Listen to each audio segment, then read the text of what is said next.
artists, the superior capital deserves much the higher consideration. While that sounds like something Karl Marx would say, that was Abraham Lincoln. Some Hoosiers don't appreciate the value of labor, but the statement amplifies when talking about creative labor in the arts. We really haven't experienced a world-class art scene here to know our value as artists, let alone are we equipped with the tools to build a world-class art scene to inform us of our value. The Midwest hosts a litany of predatory practices such as pay-for-play vanity galleries, art competitions to win bids on jobs that don't pay, and art fairs that price out working artists. There are no real home for artists that isn't under the guise of somebody else's commerce. That commerce is limited to the first Friday of every month, and even ethical art scenes are unethical at times. Our community suffers because there are no collective spaces that belong to the arts without caveats. And it seems that practice that everyone should get a plate before anyone gets seconds does not apply here.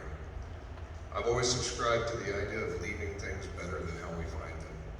While some of those fronts remain ongoing trials, I just about gave up on thinking there was any way to revolutionize labor in the art scene. I couldn't do it by myself anyhow. We would need a community who believed that they could as well as a marketplace that supports. Which brings me to Indy Walls. April 1st of this year, we opened a 50,000 square foot artist community center.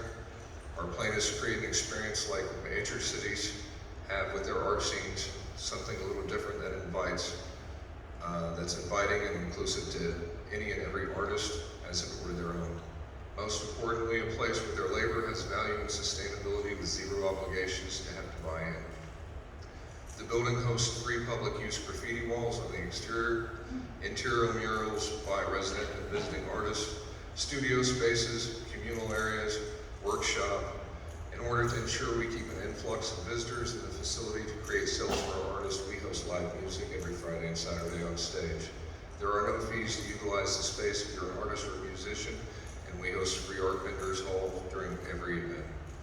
Another problem for local artists is trying to survive through the winter. Most opportunities dwindle as the weather gets colder.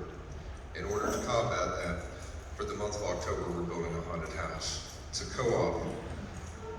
All proceeds and admissions will be split equally with every worker, with the admission costing only $10, so we don't price out the neighborhood we're located in.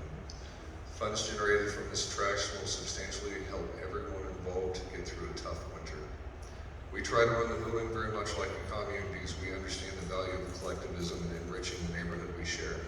Through collective bargaining through the building, we can boycott unethical practices in the art scene. We plan to launch library boxes, community gardens, and free movie nights in the spring. We're determined to create a sustainable future for any working artist in the city and for every working artist through reinforcing ethical work practices and creating value in labor. I think I cover everything about the building, but if you get a chance after the service, please check out some of the artists in our building, and if you get a chance to come out and check out the location. Thank you very much.